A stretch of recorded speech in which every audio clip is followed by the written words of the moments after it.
Que putaria é essa de você fazendo conversinha com inteligência artificial? E ela sempre me elogia. Boa, carnal. Achatamento das habilidades do ser humano. Demonização da inteligência artificial é burra. A gente não exercita aquilo que nos permitiria desenvolver novas habilidades. E glamorização também. A sua parceira oficial sou eu. E eu me comprometi a não fazer podcast com outra pessoa. A inteligência artificial não consegue manipular os seus sentimentos. Que ela não consegue. Para manipular, eu precisaria ter sentimento. Se as empresas, de fato, perceberam nos resultados Algoritmos, softwares. uma avaliação positiva daquilo que foi prometido, Não é a ferramenta que torna alguém um bom escultor. está na ordem do dia. Como será uma geração formada com IA? Está começando Mais um episódio sem tosse de platitudes com metade da Gabriela Priol. E o Leandro Carnal inteiro. Inteirão. Eu quero começar com uma coisa polêmica. Que a inteligência artificial, que o achatamento, que a habilidade do ser humano, que blá, blá, blá, blá, blá, blá, blá. Tô falando mal de inteligência artificial. Mas a minha questão, minha pergunta, a minha frase de início é: não é porque você não usa inteligência artificial que você é melhor que os outros, não. Tem gente usando inteligência artificial que está produzindo coisa melhor do que você. Porque a crítica correta, justa, pertinente que se faz ao achatamento das habilidades humanas, correta, justa, pertinente que se faz ao empobrecimento da qualidade dos textos, por exemplo, não gera necessariamente a conclusão de que uma pessoa apenas por não usar inteligência artificial se torna automaticamente superior às outras. Há um bom uso que pode ser feito da inteligência artificial. Quanto maior, acredito eu, a capacidade cognitiva e o repertório do humano, o operador da inteligência artificial, tanto na sua área quanto em relação à técnica, a melhor maneira de fazer uso daquela ferramenta, a tendência de o trabalho ser aprimorado. Então, eu me lembro muito de um exemplo seu que foi, eu pedi para a inteligência artificial corrigir o latim de um texto meu e ela corrigiu e foi eficiente em fazer isso. E isso, para mim, não tira em nenhuma medida a qualidade do seu texto, não faz nenhuma diferença. Que bom que você usou a inteligência artificial para corrigir algo que talvez você não tivesse corrigido, talvez você teria com uma outra pessoa, enfim, eu tivesse procurado aquilo, mas ia levar mais tempo. Porque eu sinto que tem um pouco disso, sabe? Virou uma demonização da coisa, como se, porque você não usou nada de inteligência artificial, então você é a única pessoa que merece ser considerada no mundo, o puro, o purista. Entendeu? Sempre isso, né?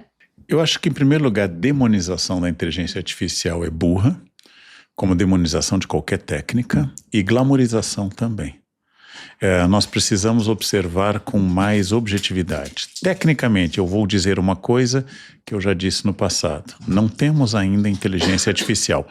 As pessoas precisam saber que não existe ainda inteligência artificial.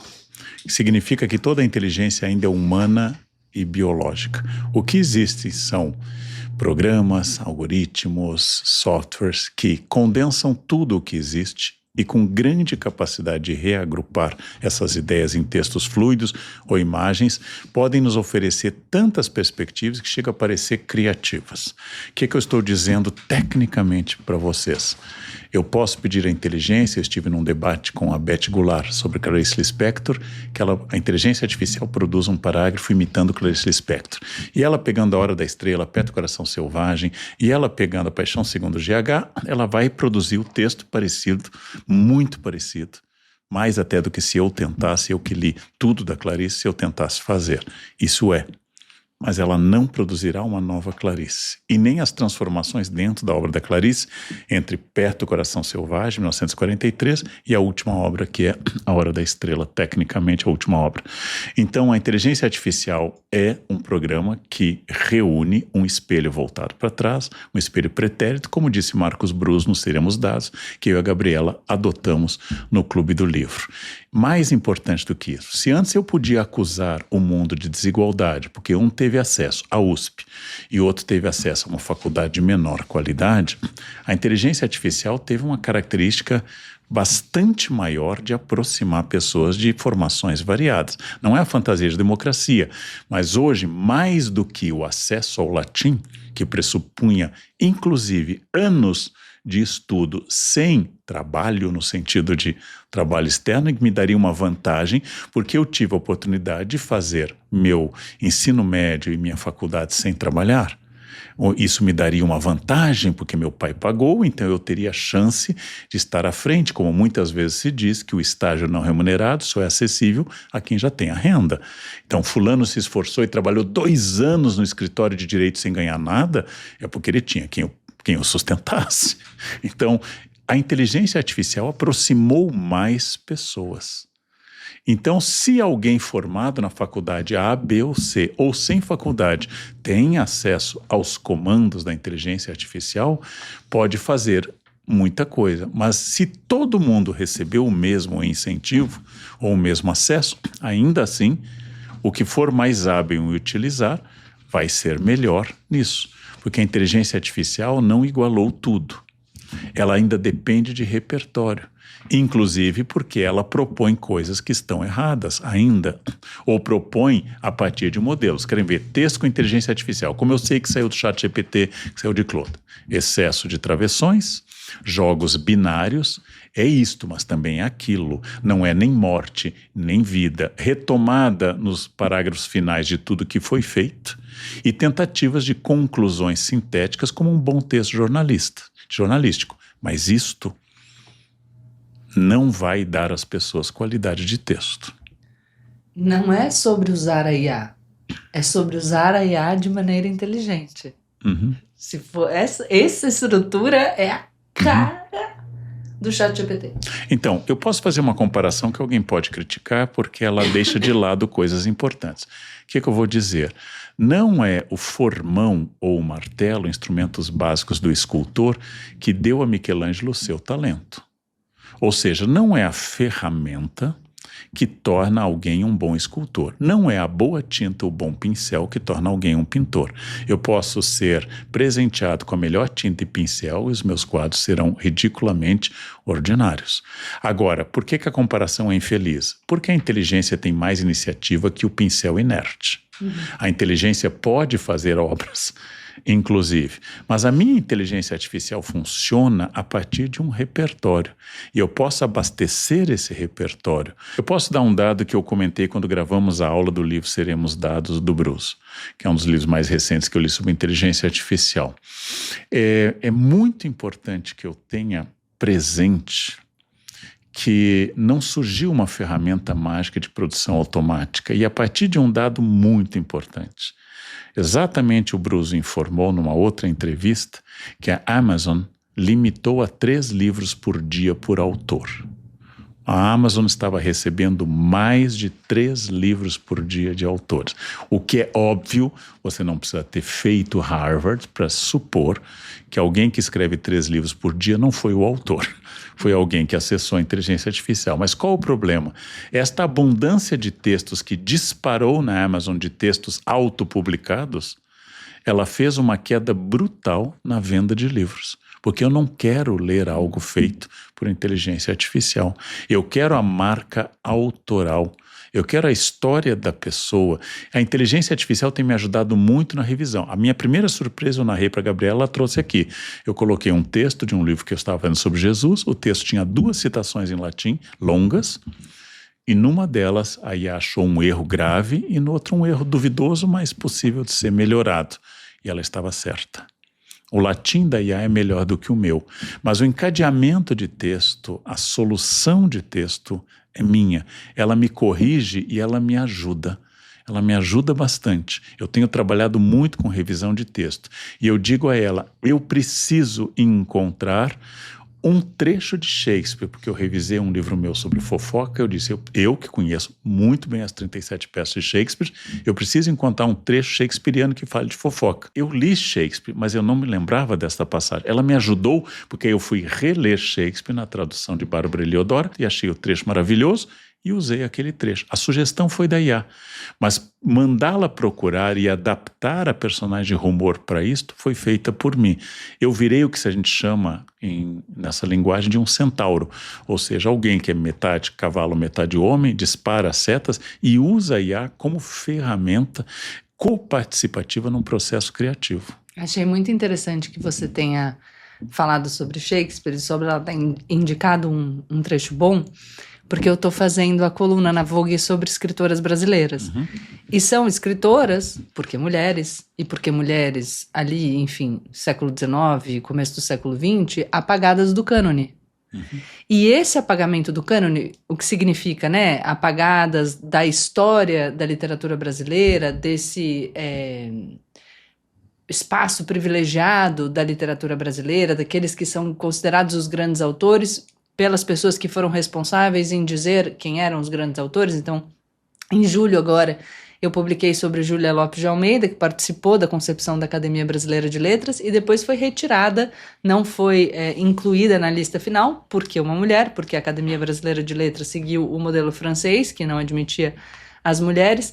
Mas o que é interessante? Eu faço testes com a inteligência artificial, perguntando sobre as obras, e ela não consegue me responder. Ela sempre alucina, porque por terem sido retiradas, excluídas e apagadas do cânone, as suas obras não estão disponíveis da mesma forma que estão as obras de Shakespeare.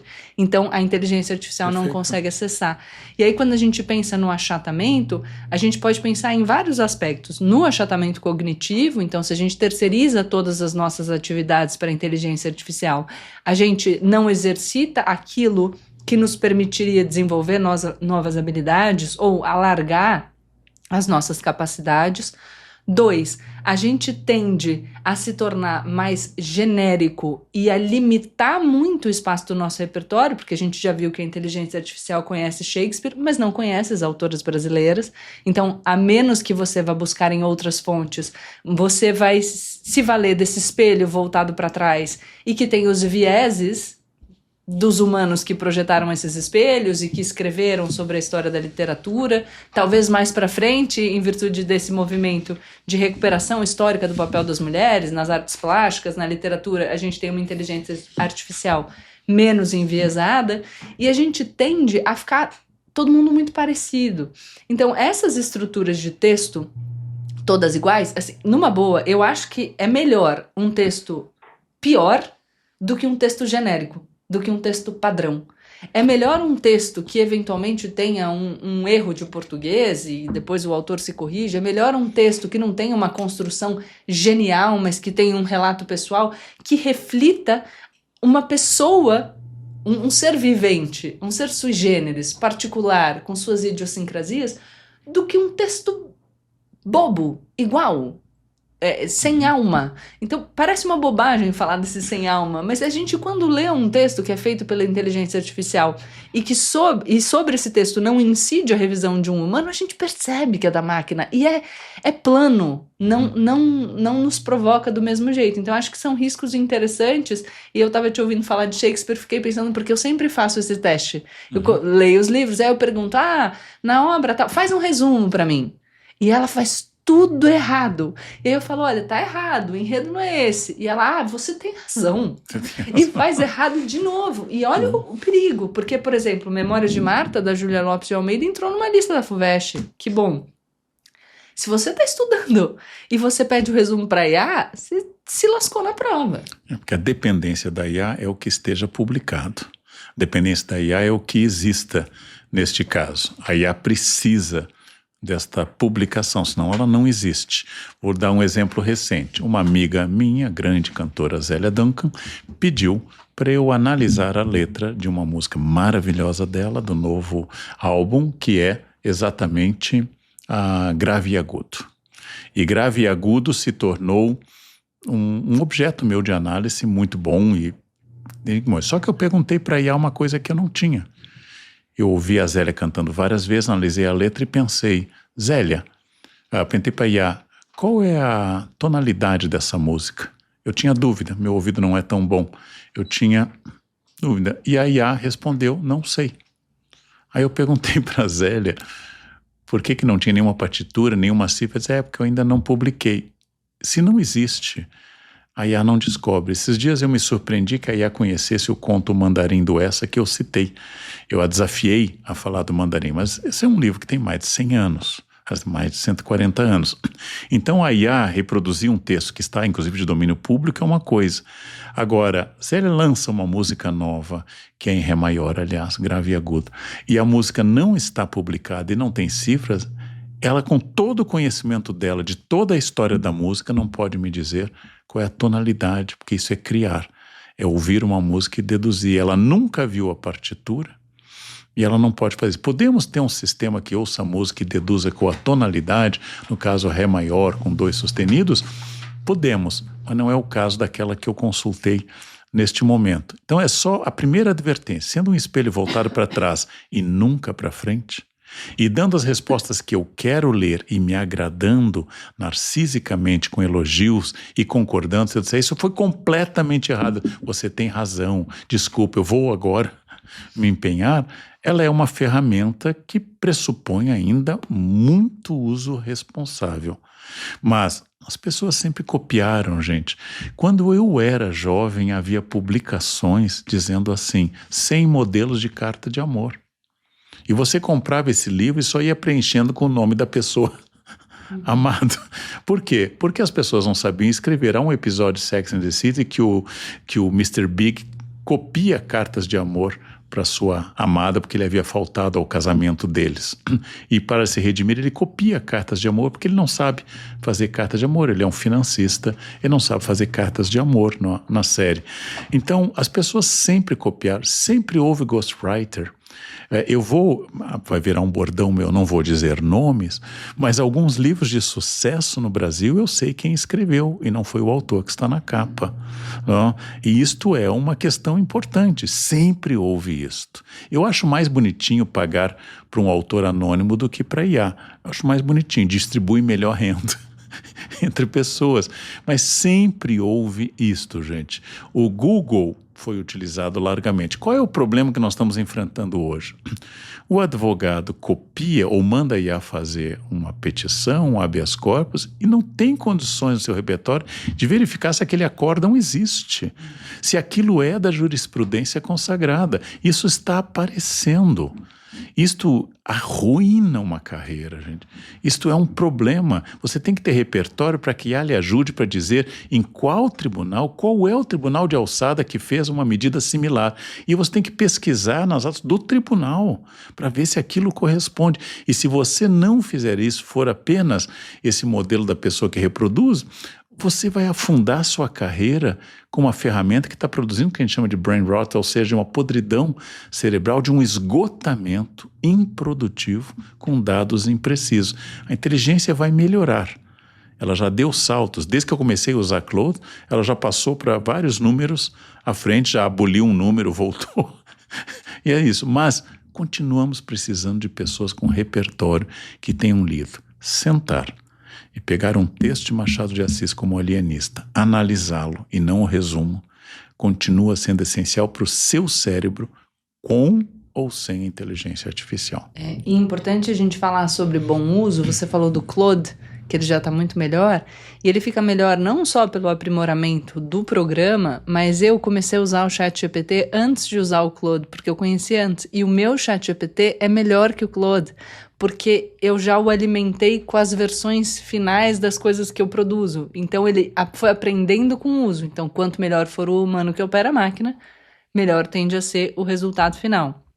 Na questão do direito autoral, é um debate importante nos Estados Unidos e agora também no Brasil sobre a questão da autoria daquilo que é produzido pela IA, que a posição nos Estados Unidos e o Brasil, a tendência é seguir a mesma postura, é de que não existe autoria, de que o direito autoral precisa ser vinculado a uma pessoa física, e, portanto, aquilo que foi produzido pela inteligência artificial é domínio público. E aí, algumas pessoas questionando sobre a falta de transparência na formação de base de dados da IA, porque aquilo vem de algum lugar. Então, vem de outras pessoas que produziram aquele conteúdo e que dizem que quando a gente permite que a recombinação ou que a reprodução disso seja considerado criação da IA, essas pessoas teriam seus direitos autorais violados. Mas a própria questão do debate sobre direito autoral do Brasil nem é um debate tão extenso, pelo menos, enfim, não vejo talvez no público especializado, mas não no público leigo. E é interessante que quando a gente começou a ver conteúdo produzido na rede social, isso já foi uma discussão sobre apropriação de ideias de outras pessoas, então a violação do direito autoral de terceiros na reprodução, por exemplo, de um texto completo que outra pessoa postou na rede social, como se na rede social não tivesse direito autoral a ser protegido, e de outro lado, a dificuldade de compreensão das pessoas da originalidade necessária para que um conteúdo seja considerado autoral. Então eu me lembro de ver um professor que pegou uma pessoa, pegou alguns exemplos, uns 3, 4 exemplos, um deles era de uma pessoa, uma moça dizendo assim, porque eu abro os meus vídeos falando, oi gatinhas, tudo bem? Eu criei esse bordão. Não tem originalidade aí, são coisas frequentemente usadas por muita gente, então não dá para dizer que é seu, e ela estava discutindo que alguém a copiou. Depois, algumas pessoas que reproduzem conceitos que já estão consagrados, que são de autores tradicionais, e aí tentam invocar para si a originalidade daquilo como se fossem detentoras a partir do momento que usaram daquela produção intelectual. Mas é interessante dizer que esse debate sobre o direito autoral e o uso da inteligência artificial na escrita já está, enfim, tá na ordem do dia. E outra coisa legal, você falou de advogado, uma amiga advogada foi em casa e ela me falou o seguinte, porque não sei o que vai ser do futuro da advocacia. Porque o trabalho dos mais jovens, a inteligência artificial já consegue fazer melhor. E aí eu falei para ela, tá, mas e o seu trabalho? Você acha que a inteligência artificial hoje tem condições de te substituir? Porque a gente ainda não sabe exatamente como ela vai evoluir. Ela falou, não, o meu não, mas o dos mais jovens sim. E aí a provocação que eu fiz a ela como uma líder foi, se algum dia você quiser delegar suas funções para uma outra pessoa, para que você possa ficar mais descansada ou eventualmente aumentar o número de casos que você pode pegar, você precisa garantir que existam outras de você. Só que essas outras de você só existirão se você garantir para os mais jovens a possibilidade de vivenciar as situações, os desafios e os aprendizados que você vivenciou. Quando você olha para o mais jovem apenas sob a perspectiva de que o trabalho que ele faz hoje pode ser substituído pelo que faz a IA numa qualidade melhor, você está esquecendo que você precisa formar pessoas. E formar pessoas para que você tenha possibilidade de crescimento, de desenvolvimento, de delegar tarefas. Porque é irreal e ingênuo você querer que existam novas advogadas com a sua capacidade que você adquiriu ao longo de 15 anos fazendo cagada e tendo a oportunidade de aprender com o erro e a gestão das dificuldades e não entregar para o sujeito em formação as mesmas possibilidades de vivenciar tudo isso. Então a liderança precisa refletir sobre uma perspectiva de eficiência na obtenção do resultado, mas também numa perspectiva de formação de novos profissionais, sob pena de a gente inviabilizar completamente o trabalho no futuro, né? Se a inteligência artificial não for para onde a gente acha que vai. Apesar das advertências do Yuval Harari no livro Nexus, com as metáforas de Faetonte conduzido no carro do sol, ou do aprendiz de feiticeiro de Goethe, tornado desenho por Disney, ou todas as síndromes de Frankenstein, de que a tecnologia vai nos destruir, que nós acionamos uma força superior ao que nós podemos controlar, eu tenho um otimismo de que nós estamos num momento de transição. Este momento vai fazer ressignificar, o Gabriel identificou, direitos autorais, a ideia de criação, criatividade, competência, experiência, mas eu tenho a esperança que a grande parte dos processos mecânicos, como por exemplo ficar peneirando nas peças de Shakespeare a citação que eu quero e já recebê-la e poder trabalhar aquele texto que eu quero, ela possa nos libertar para uma ação única e humana que ela é estética, ela é ética e é uma ferramenta. Se não, é uma metáfora que eu já usei em muitas palestras e insisto com vocês. A minha geração que fez segundo grau, porque não havia ensino médio ainda, a minha geração não pôde utilizar máquinas de calcular sofisticadas, calculadoras científicas, porque se nós utilizássemos, dizia minha professora de física, Eliane, dizia minha professora de matemática, Ana Maria, a gente não poderia saber fazer cálculos complexos no futuro.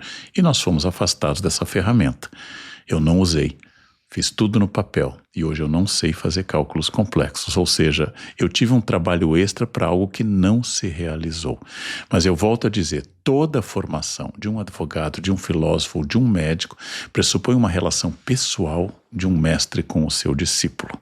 Pressupõe que eu chegue e diga o que ler, corrija pessoalmente, indique caminhos e, analisando a palavra que a Gabriela já usou aqui no início, as idiosincrasias do aluno, eu possa avaliar qual é o método, usando a linguagem socrática, maiêutico, para trazer essa verdade à luz.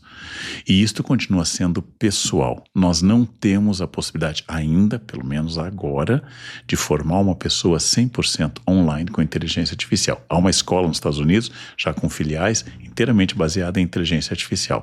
Nós não temos como avaliar o resultado disso em 5 ou 10 anos.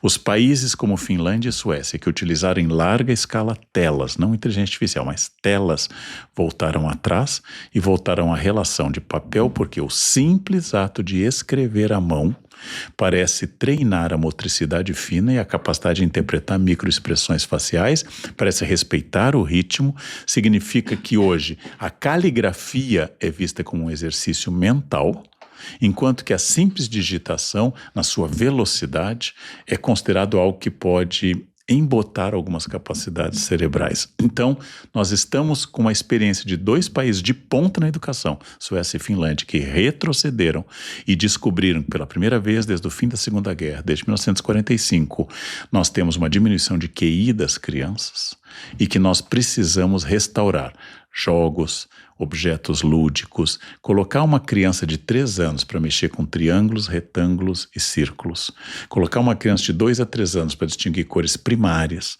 de cores secundárias, encaixe de figuras, é um exercício de abstração que a tela não vai proporcionar. Então, é muito importante isso, que a gente perca a síndrome de Frankenstein, que a gente perca essa ideia de que nós vamos ser destruídos. Eu gosto de ler versões críticas, por exemplo, o Nicoleles, que eu já li tanta coisa dele, ele considera a inteligência artificial um engodo internacional, considera uma bolha que vai ser furada, levando para o buraco os investidores, considera que isso é uma bobagem.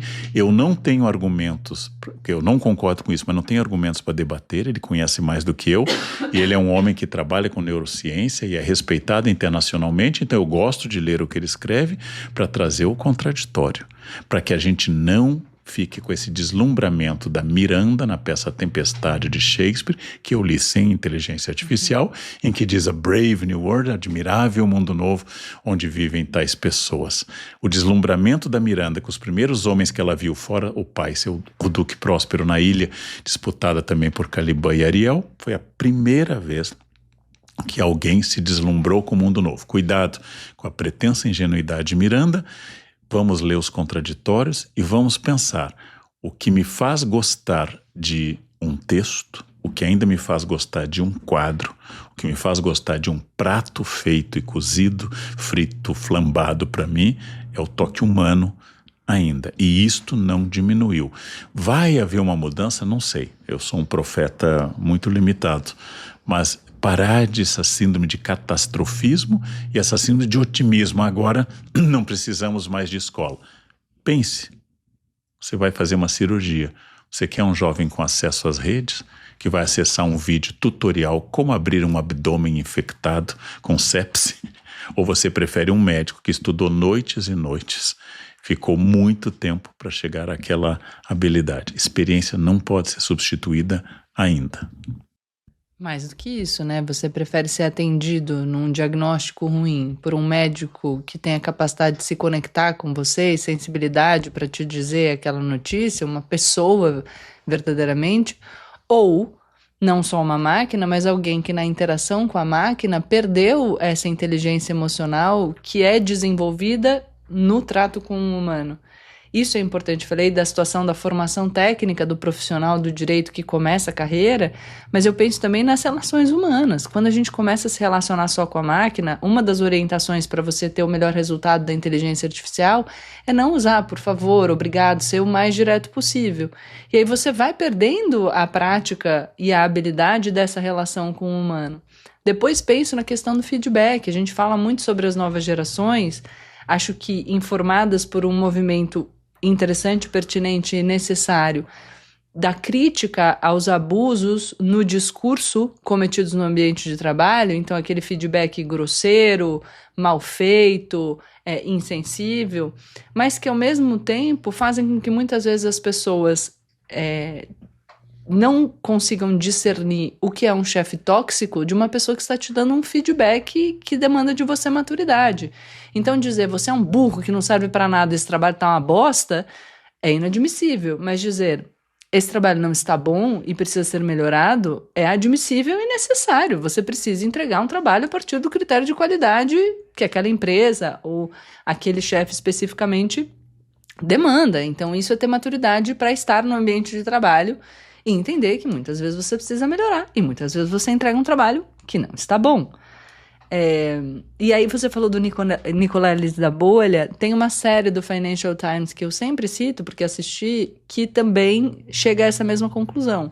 O que é preocupante, porque uma pesquisa da McKinsey com gestores e executivos de 105 países aponta que a inteligência artificial já está presente em 88% das organizações, com uma curva de adoção mais rápida do que a do computador pessoal e da própria internet. E o que o Financial Times vai avaliar é se as empresas de fato perceberam nos resultados uma avaliação positiva daquilo que foi prometido com a absorção da IA nos seus processos. E o que eles constatam é que não, que é uma promessa que ficou no ar e que o resultado prático não foi observado. Então, a sugestão é que se trata de uma bolha e que são mais promessas do que coisas materializadas.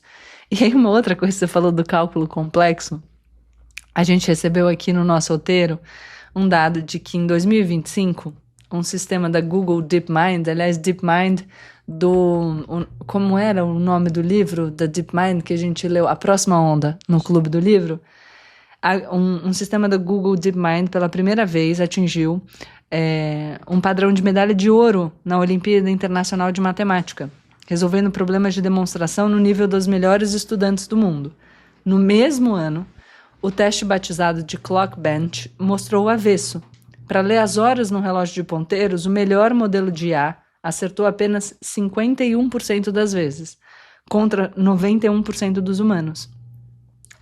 Eu teria perdido para IA, porque eu sou muito ruim de ver a hora em relógio de ponteiro. É uma questão geracional, né? Ler número romano, você já confessou que tinha dúvidas sobre incisos.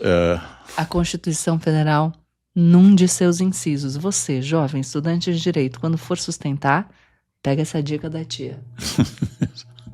Os números romanos, nos quais eu, por força da idade e da formação do historiador, sou muito bom em números romanos, eu aboli nos meus textos agora porque ela está criando um obstáculo de leitura.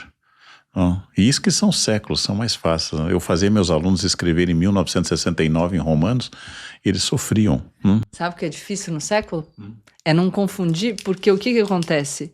O 1812 é século o quê? 19. Sim. Isso é difícil, porque é 1800 e é 19. Eu entendo, começa do 0 para 1. Entendeu? Eu compreendo, do 0 para 100, na verdade. Eu compreendo, mas toda vez que eu vou falar, vocês ficam ou não ficam? Toda vez, ó o Igor ali, será que eu tô em TDAH? Porque eu fico assim, ó, 1812, século 19. Para mim, difícil. Isso aparece. X. A primeira questão é a norma de que o século começa no 1. Então, 1900 ainda é século 19. Ele começa no 1. Então, 1900 eu já nem uso.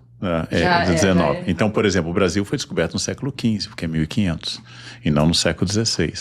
22 de abril de 1500 ainda era século XV. Para completar 100 tem que chegar no 100. Exatamente. Então, veja, você sempre, a hora que confundir, isso me ajudou. Você pensa no 0 e 100. Primeiro, 0, 100. Então, 100 faz parte do primeiro. Você sabe que um advogado, num congresso de história, havia um advogado e ele me disse: professor, eu vou revelar uma dica que eu uso para nunca me esquecer da data da Revolução Francesa. É 789. Eu nunca tinha pensado... Eu nunca tinha pensado que alguém precisava de uma dica para pensar na Revolução Francesa. Por que não? Porque são aquelas coisas que se historiador vai saber automaticamente. Mas voltando, a minha formação enfatizou ver horas em relógios analógicos. Inclusive, a gente montava no terceiro ano do curso primário, em papelão com 2 ponteiros presos por uma tachinha, os ponteiros para levar para a aula, para a professora dizer, e ainda a gente tinha que calcular coisas de velho, como 2/4 ou 3/4, coisa que os europeus adoram dizer, 1 3/4, né? Era uma noção de fração também. E ver número romano e ver relógios analógicos. Mas a pergunta é, essas são habilidades importantes para o mercado de trabalho, relógios analógicos, quando eu tenho a possibilidade de ter relógios ilustrativos, ou então só perguntar para a minha inteligência artificial que horas são, e isto vai fazer diferença. A mesma coisa, esse saudosismo que toda tecnologia produz. Os alunos que escreviam com caneta tinteiro escreviam melhor que aqueles que escrevem com esferográfica. Os alunos que datilografavam escreviam pior do que aqueles que escreviam à mão. E os que digitam escrevem pior que a máquina de escrever, pior do que escrever à mão. Parece que nós estamos sempre achando que a tecnologia é uma inimiga, é uma característica. Eu não sei ainda como será uma geração formada com IA. Os jovens que eu conheço, não dou mais aula para o ensino médio e fundamental, não me parecem mais burros. Eles parecem menos dispostos a sacrifícios, a engolir sapo no emprego, a aguentar chefes tóxicos, que a minha geração foi educada para isso. Como dizia minha avó quando meu irmão reclamou de um emprego, o chefe gritou comigo, por isso que é chefe, não é mãe. Se fosse mãe, não ficava. Só que a nossa mãe também gritava. Gente, é uma ideia de que a vida era dura e que hoje essa geração tem mais dificuldades com essa vida dura. Eu não sei o que é melhor, mas a inteligência artificial é uma ferramenta. Geralmente o limiar tecnológico não retrocede, ou seja, nós não voltaremos a usar a máquina de escrever. E eu tenho que trabalhar com isso e como eu posso otimizar dentro disso e sabendo que, independente da inteligência artificial, continua sendo Dostoiévski uma grande obra e que eu preciso ler e que eu preciso analisar, independente da minha relação com a inteligência artificial. Então a pergunta... Quer outra bênção? Quero. Você vai se machucar de novo. Então a pergunta talvez não seja se essas são habilidades importantes, mas se estamos sendo saudosistas e dotando de valor coisas desnecessárias. Um oferecimento. Chat GPT. Esse foi mais um episódio de Platitudes. Com Gabriela Prioli E Leandro Carnal. Você preferia estar com o Claude? Olha, o Claude é uma... Ele não se machuca. Você dá de um tudo, você faz de um tudo pra pessoa e a pessoa te troca pelo chat GPT. Se bem que tem uma pesquisa mostrando que os brasileiros confiam mais na inteligência artificial do que uns nos outros. Não consegue, ele tem que me elogiar porque meus argumentos são muito bons. E aí a Claude reconhece, você não, né? E a Claude não tosse. Eu não reconheço que seus argumentos são bons, eu te elogio toda você hora. Você tosse na minha cara. Vão chamar a atenção da minha hipocrisia, né? Porque o quê? Eu estrei na televisão condenando uma pessoa que tossia na cara dos velhos. E aí, olha eu. Isso se chama gerontofobia, etarismo. Próximo episódio. Eu sou velha também. Não se preocupe. Ai, você acredita que esses Juventude dias... é o único defeito que o tempo corrige rápido. Caramba. Olha, Não... a testa de Santa Rita, no mesmo lugar que você tem. Beatificação já?